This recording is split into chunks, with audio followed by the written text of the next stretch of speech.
오늘 사무엘상 15장 강해를 좀 한번 해보려고 합니다. 제목은 아말렉과 순종인데요. 제가 그 성경절을 계속 띄워줄 텐데요. 같이 읽으시면서 좀 살펴보시면서 은혜가 되는 시간이 되시기를 바라겠습니다. 사무엘상 15장은 이스라엘의 통일 왕국인 그 첫 번째 왕 시절입니다. 다시 말하면 이스라엘은 통일 왕국에 3대 왕이 있잖아요. 첫 번째가 누굽니까? 사울, 그 다음에 다윗, 그리고 솔로몬 이렇게 있습니다. 각각 한 40년씩 통치했다고 우리가 보통 생각하죠. 그래서 첫 번째 초대 왕이 바로 사울 왕입니다. 그리고 사울 왕은 이제 기름 부음 받은 지 얼마 되지 않았고 자기가 이스라엘의 하나님이 왕인 시대를 지나서 하나님의 왕권을 위임받아서 왕으로서 첫 번째 소임을 다하고자 최선을 다했을 거예요. 얼마나 두렵고 떨림이 있겠어요. 그래서 그 사람이 보여줄 수 있는 것 중에서 최고의 것을 자신의 정권 초기에 모두 다 쏟아 부어서 왕권이 무엇인지, 왕이 왜 필요한지를 백성들에게 각인시키고 싶었을 거예요. 그죠? 그러한 시절입니다. 어느 날 목사님에게 전화가 온 거죠. 사무엘 목사님에게. 누구한테요? 하나님께. 그 여호와 하나님이 사울 왕이 됐으니 가서 이 말을 꼭 전달하라. 이런 명령을 받은 거예요. 그래서 이제 그 이야기를 쭉 듣고 사무엘이 누굴 찾아와요? 사울을 찾아와요. 정권 초기니까 하나님의 말씀이라면 들어야 돼요? 안 들어야 돼요? 들어야죠. 잘 듣고 싶은 마음가짐이 있다니까요. 그런데 만나자마자 뭐라 그러냐면 이제 왕은 여호와의 말씀을 들으소서 이렇게 얘기했어요.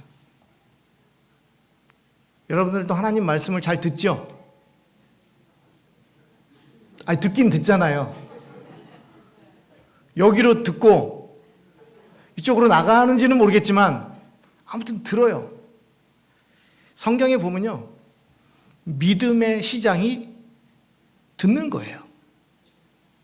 제가 그 비엔나에서 그 선교사 생활을 6년을 했는데 그때 수도원에 갔거든요. 근데 그 수도원에 딱 입구에 들어서자마자 소리가 하나가 딱 들려요. 독일어로는 회렌 뭐 이런 소리예요. 그 소리가 나중에 알고 봤더니 들으라 이런 소리입니다. 이 수도원은 순종의 시작을 뭐부터 시작했냐면 들으면서 순종을 한다고 생각을 했던 것 같아요. 그래서 모든 어느 공동체든지 지도자의 덕목 중에서 1번은 뭐예요? 듣는 겁니다. 그래야 뭐 할 수 있어요? 순종할 마음이 생기는 거예요. 들어야 돼요. 그래서 우리가 잘 아는 이제 솔로몬 왕이 되고 난 다음에 하나님께서 무엇을 구하느냐 내가 구하는 것마다 다 주겠다고 했잖아요. 예? 그때 솔로몬이 이렇게 대답을 합니다. 누가 주의 이 많은 백성을 재판할 수 있겠습니까? 그러면서 뭘 구했어요? 듣는 마음을 구했어요. 보통 우리는 뭘 구했다고 생각해요? 지혜라고 생각하잖아요. 근데 그 지혜라고 하는 말은 듣는 마음이라는 말이에요. 잘 보세요. 솔로몬이 뭘 구했어요? 듣는 마음을 구했습니다.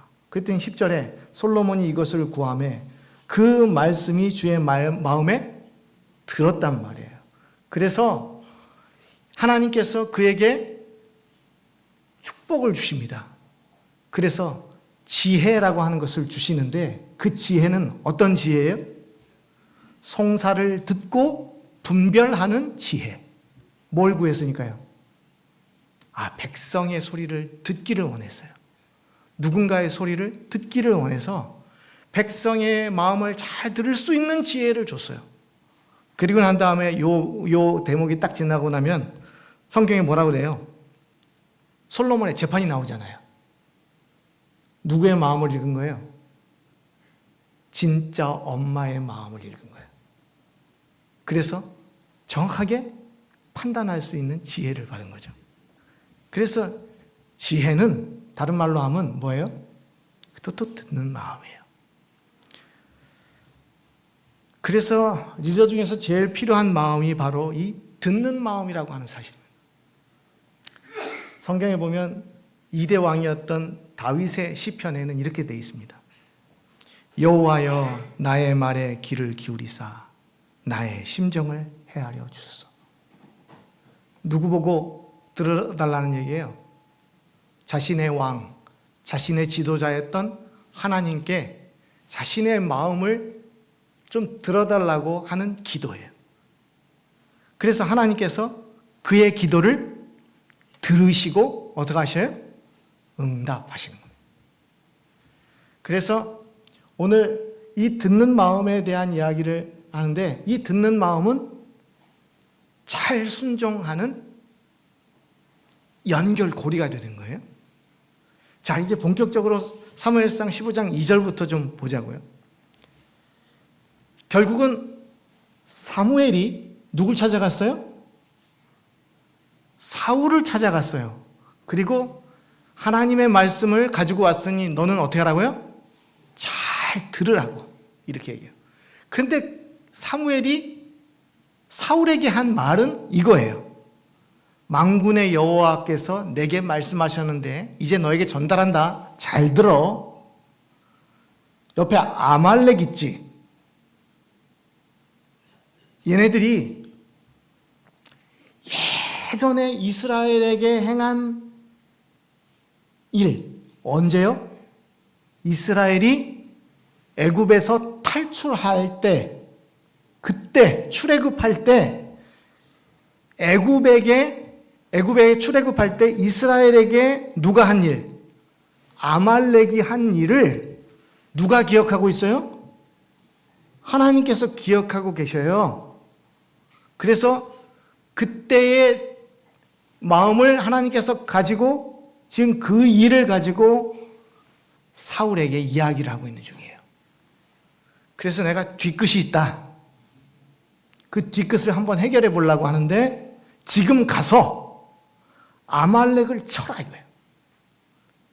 여러분 사울 왕이라면 이 정도는 순종할 수 있을까요? 이거 할 수 있죠. 해야죠. 잘못된 게 없잖아요. 그런데 여기 조금 이해가 안 가는 부분이 시작돼요. 치긴 치는데 그들의 모든 소유를 남기지 말고 뭐 하라 그래요? 진멸하라 그래요. 이 소위 해법이라고 하는 겁니다. 진멸법. 어느 정도냐? 남녀 구분하지 마. 어린 아이들 포함. 젖먹는 애기 포함.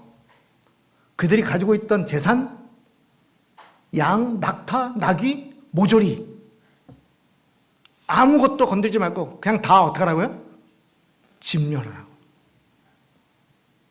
지금 누가 하신 말씀이죠? 하나님께서 하신 말씀입니다. 야, 좀 심한데? 감당하시겠어요?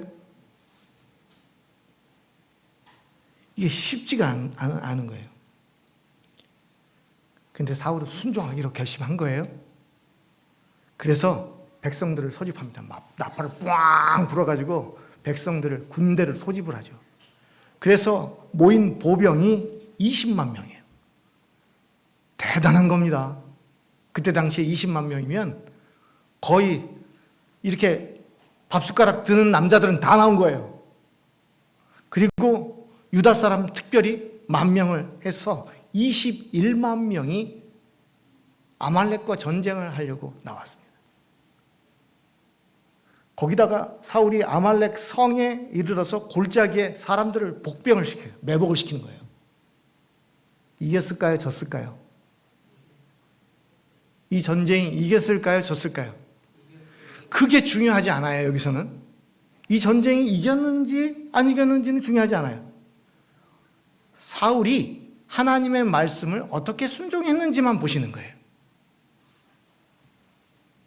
그리고 사울이 딱 매복을 시키고 난 다음에 선전포고를 합니다.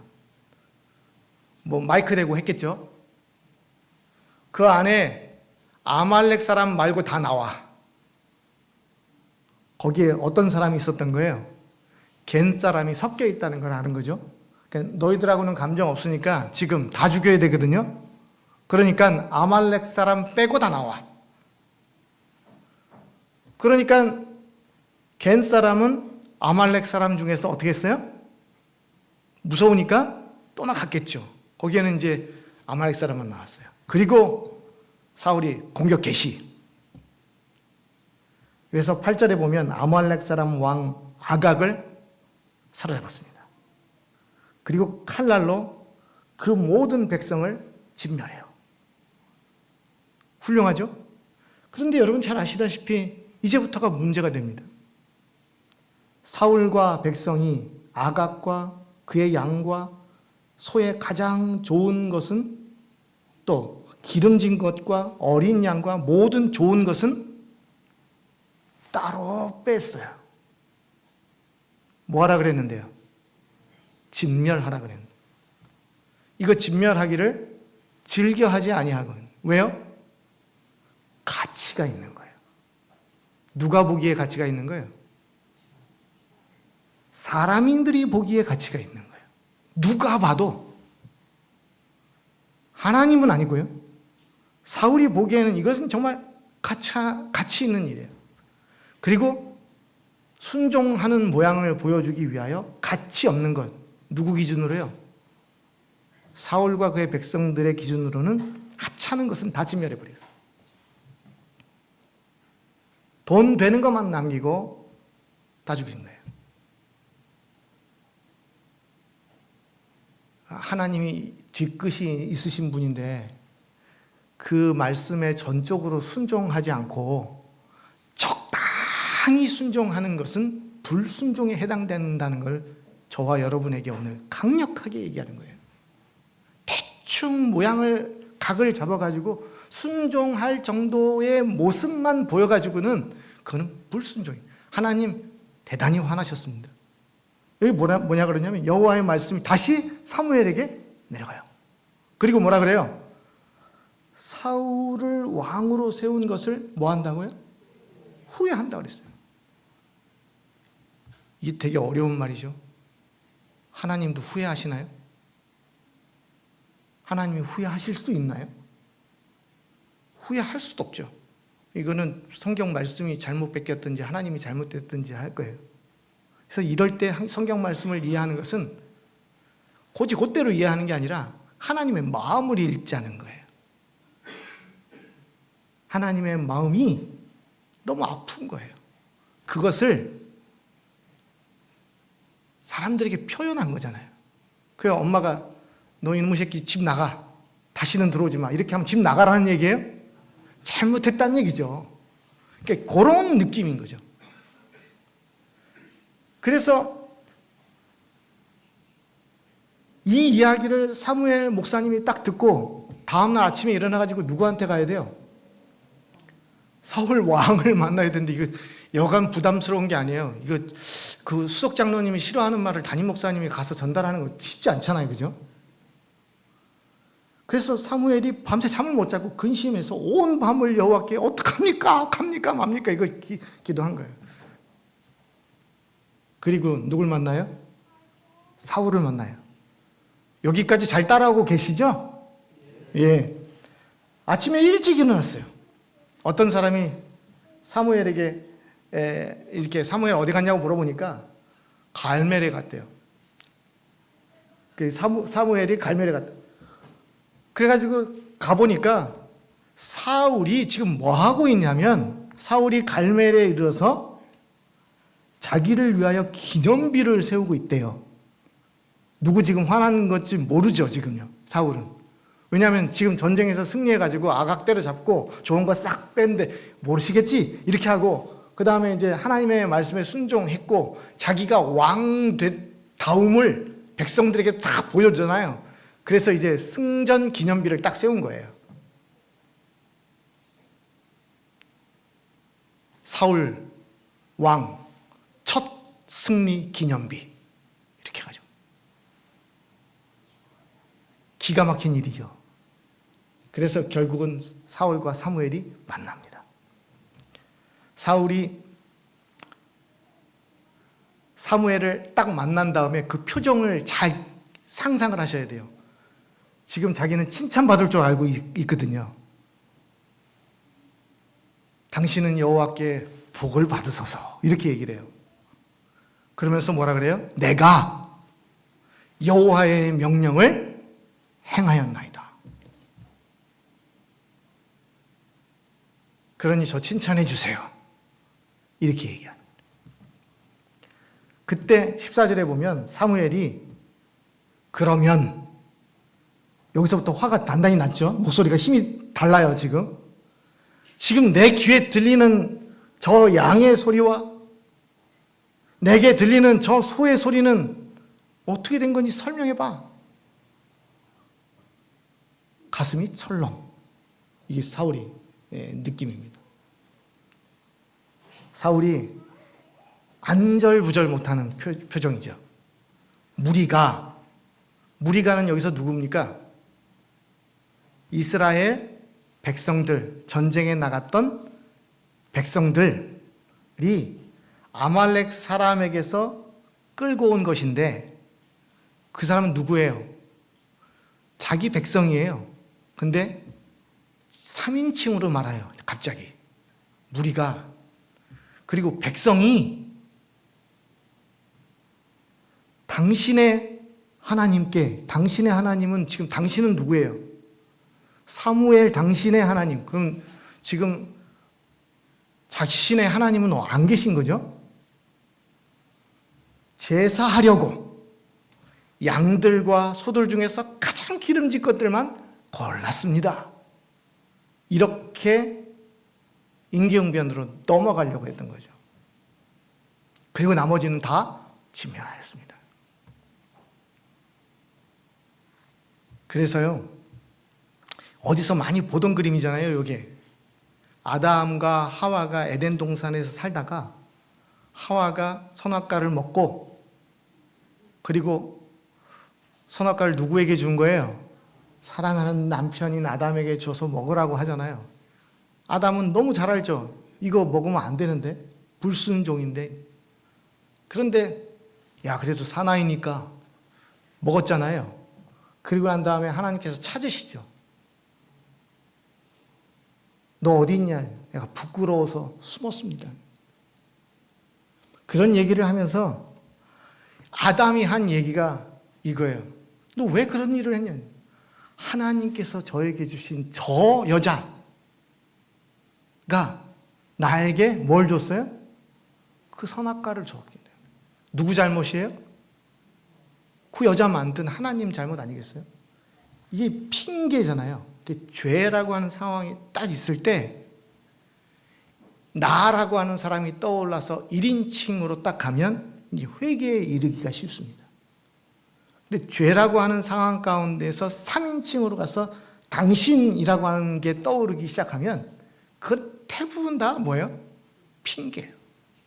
여러분들은 이러한 일을 맞이할 때 뭔가 일이 잘못되어 가고 있을 때 누구를 많이 생각하세요? 남편 때문입니까? 목사님 때문입니까? 간혹 계단 위에 올라오다가 휴지가 하나 떨어지면 관리 집사님 책임입니까? 수석 집사님 책임입니까? 전도사님 책임입니까? 이런 다른 사람들이 다 떠오를 때 우리는 이 유혹의 타이밍에 탁 들어가요. 거기서 빨리 나와야 되는데, 그죠?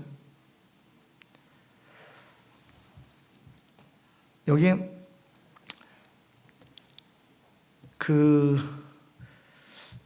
이유는 잘 모르겠지만 사울은 이 모든 것들이 전부 다 하나님 책임인 것처럼 주저리 써놨어요. 당신의 백성이 그랬고.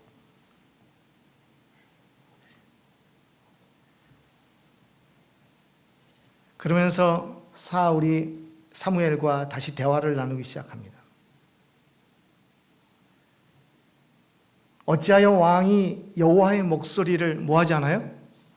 청종하지 아니하였느냐. 처음에 시작이 여호와의 말씀을 들으소서 이렇게 했잖아요. 안 들었어요. 그러니까 따르지도 않은 거예요. 청종은 뭐예요? 듣고 따르는 거잖아요. 그런데 이 사람은 왜 하나님의 말씀에 절대적으로 순종하지 않았을까? 하나님께서 하라 그랬으면 그것을 했으면 좋았을 텐데 왜 사울은 하나님의 말씀에 100% 순종하지 못했을까? 왜요? 이해가 가세요? 저는 이해가 가요. 아무리 합리적으로 생각해봐도 이것 다 진멸하는 것은 합리적 판단이 아니에요. 내가 가치 있는 일과 하나님께서 가치 있는 일이 다를 수는 있죠. 그러나 이 사울의 입장에서는 이것을 진멸하라고 하는 하나님의 요구는 너무 가혹한 거예요. 마치 인류애가 있는 사람처럼 그렇게 행동을 했어요. 그런데 거기에는 뭐가 있어요? 인류애는 없고 자기 욕심이 남아있던 거죠. 그러면서 우리가 잘 아는 이런 얘기를 합니다. 여호와께서 번제와 다른 제사를 그의 목소리 청종하는 것을 좋아하신 같이 좋아하시겠나이까? 순종이 제사보다 낫고 듣는 것이 수양의 기름보다 나으니라. 들어야 되는데 순종해야 되는데 듣지도 않고 그렇기 때문에 순종도 못했습니다. 그런데 여기 어마어마한 이야기를 써놨습니다. 이 사울의 불순종이 어떤 죄목과 같은가? 같은 급인가? 23절에 보면 이를 거역하는 것은 점치는 일과 같습니다. 완고한 것은 우상 숭배하는 것과 같습니다. 네 고집대로 행하는 것, 자기의 뜻대로 행하는 것, 자신의 욕심 따라서, 자신의 가치 따라서 행하는 것, 이게 아무리 합리적일지라도 이거는 우상에게 절하는 것과 같은 거다. 좀 너무 심한가요? 내가 좋아하는 것과 하나님께서 원하시는 것이 다를 때 우리의 죄목이 이와 같습니다. 너무 과혹하죠? 그리고 이제 왕 된 지 얼마 되지도 않았는데 왕이 여호와의 말씀을 버렸으므로 여호와께서도 왕을 버려 왕이 되지 못하게 하셨나이다. 참 엄청난 일들이 이 안에 들어간 거예요. 이 모든 것이 아말렉을 진멸하라는 진멸법을 어긴 것에서부터 시작됩니다. 듣지 않았고 순종하지 않았습니다. 하나님의 가치와 자신의 가치를 비교하여 내 것이 더 합리적이고 좋은 판단이라고 생각을 했어요. 그래서 이 정도는 하나님께서 이해하시고 넘어갈 것 아닌가라고 혼자 스스로 판단해서 이 일이 발생이 된 거예요. 그러면 하나님은 왜 이렇게 잔인하게 아말렉을 다 진멸하라고 했을까에 대한 이유를 좀 한번 더 살펴볼 이유가 있습니다. 원래 아말렉은 그 조상으로 계속 올라가면 이스마엘까지 이제 올라가야 되는 거예요. 그래서 이러한 일들이 어떻게 발생되었는지를 이제 우리가 쭉 올라가고 이스마엘에서 더 쭉 올라가면 사실은 아말렉의 원조상은 그 야곱에서 나올 때 에서가 이 아말렉의 원조상입니다. 그렇게 해서 후손으로 이렇게 쭉 내려왔는데 이 아말렉이 아까 처음에 2절에서 우리가 살펴봤듯이 애굽에서 나올 때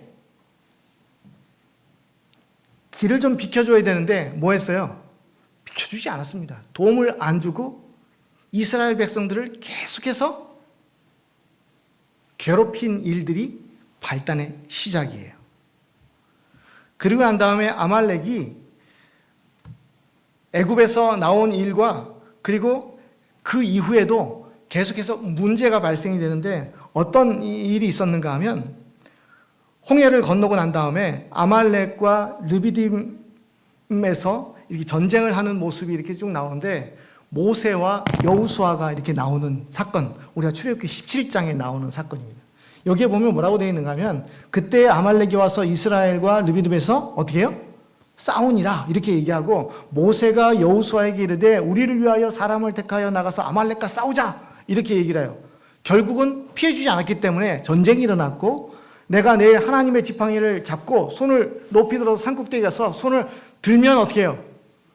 이스라엘 백성들이 이기고 손이 떨어지면 이스라엘 백성이 지고 이러한 역사가 있잖아요. 그래가지고 아론과 홀이 가서 옆에서 손을 받치고 하는 일들이 역사적으로 있었던 거예요.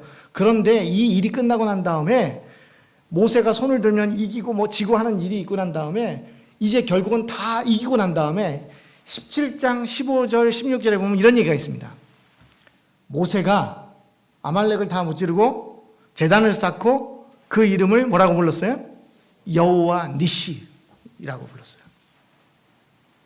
그리고 하나님께서 약속을 해주셨어요. 맹세를 했어요. 여호와가 아말렉과 더불어 대대로 싸우리라 하셨다 하였더라. 전쟁이 끝났어요? 안 끝났어요? 전쟁은 끝났어요.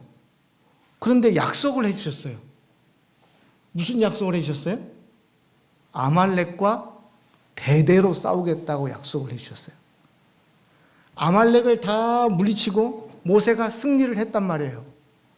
그랬으면 거기서 끝나야 되는데 하나님께서 승리의 제단을 다 쌓고 난 다음에 맹세를 하시기를 여호와가 아말렉과 더불어 대대로 싸우리라 이렇게 얘기했어요. 누구랑 싸우는 거예요? 성경에서 볼 때 아말렉이라고 하는 사람이 나오면 성경에서는 뭐라 그런가 하면 아말렉의 존재를 죄인 아말렉 이렇게 부릅니다. 이 아말렉은 영적인 의미에서 죄라고 하는 것과 일치시켜서 우리에게 설명을 해요. 그래서 아말렉이라고 하는 존재는 성도에게 붙어서 성도를 힘들게 하고 결국은 뭐예요? 죄로 유인하는 그런 방식으로 아말렉을 설명하고 있단 말이에요. 그래서 여기에서 설명된 여호와 하나님께서 아말렉과 대대로 싸우겠다라고 하는 의미는 다시 말하면 이스라엘 백성들 안에 있는 죄와 싸우겠다 하시는 말과 같은 말이 되었어요. 그래서 이스라엘 백성들의 마음속에 죄가 꿈틀거리기 시작할 때 하나님께서는 이 아말렉과의 전쟁을 선포하시는 것이에요. 그래서 때만 되면 하나님께서 아말렉을 진멸하라고 계속해서 얘기해요. 그 말은 실제 아말렉을 진멸해야 하기도 하지만 결국 뭐를 정리하라는 거예요? 우리 안에 있는 죄를 하나님께서 제거해 주시기를 원하시는 거예요. 제거하기를 기대하시는 거죠. 그런데 우리는 제거를 할 때 완전하게 제거하기가 힘들어요.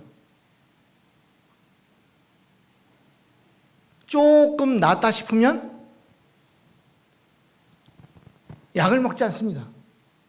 저도 한번 그 대상포진이 온 적이 있는데 병원에 가서 약을 타왔는데 일주일치 약을 주더라고요.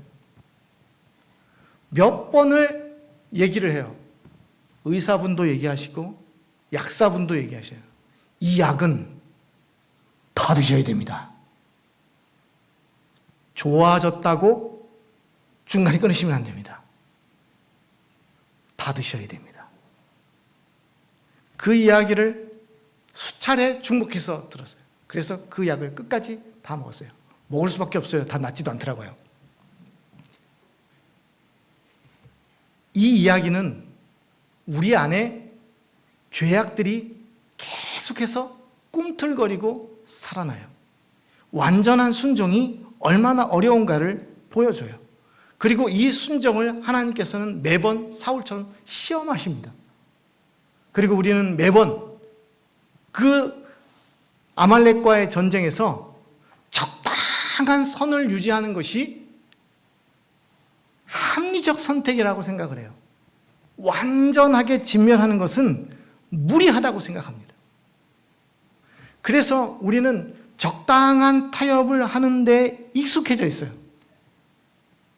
누구의 가치로요? 사람의 가치로. 내가 판단해서.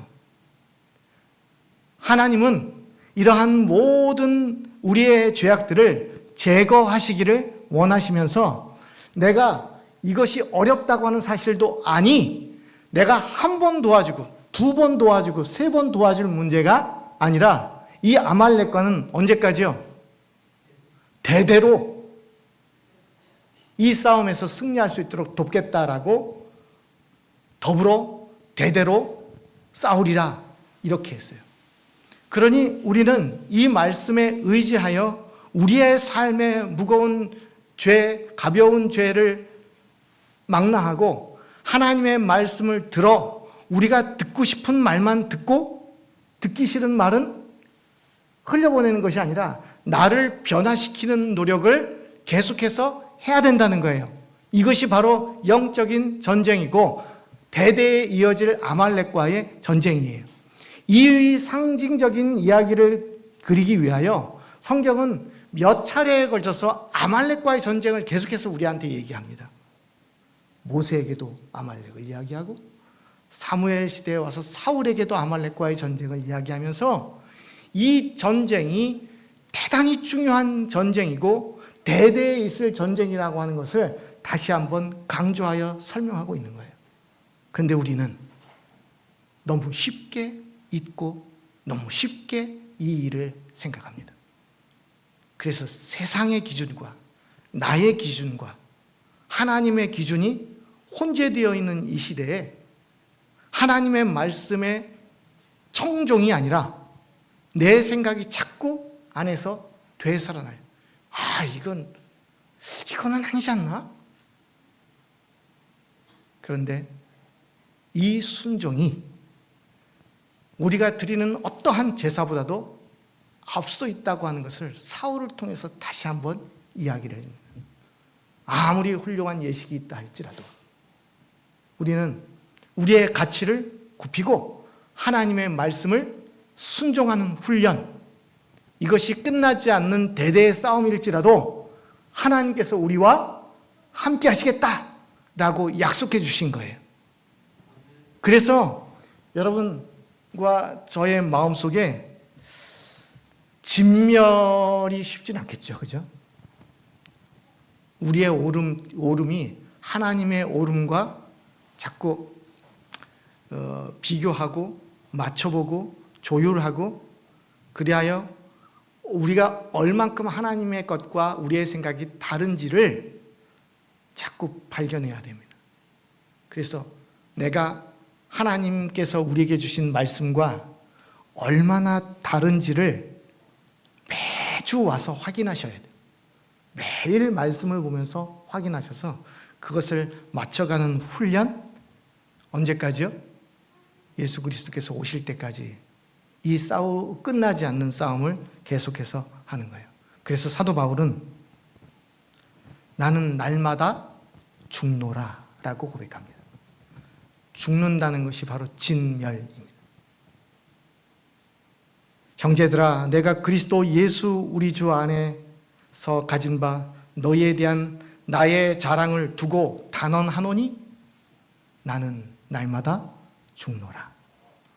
이 사도 바울도 매일의 삶에서 누구랑 전쟁을 한 거예요? 이 아말렉과 전쟁을 했던 거죠. 그리고 그 훌륭한 사도 바울도 나는 날마다 죽기로 결심합니다. 나를 진멸하기로 결심합니다. 나의 죄를 진멸하기를 결심합니다. 나의 의지를 굽히지 않고 하나님의 말씀이 들려지게 청종 따르게 결심합니다. 이렇게 했던 것 같아요. 쉽지 않지만 저와 여러분 하늘 가는 여정에 이 사도 바울의 결심이 저와 여러분의 결심이 되기를 간절히 바랍니다. 그리고 우리도 여전히 끝나지 않은 이 전쟁에서 누구의 말씀이 크게 들려요? 하나님의 말씀이 크게 들리고, 하나님의 말씀이 합리적으로 들리고, 하나님의 말씀이 옳게 들려서 우리의 성향, 우리의 기질, 우리의 가치들이 점점 하나님의 것으로 조율되어졌으면 좋겠다는 생각이 들어요. 예. 점점 더 하나님의 성품과 닮아가는 저와 여러분이 되시기를 간절히 바라면서 말씀을 드리겠습니다.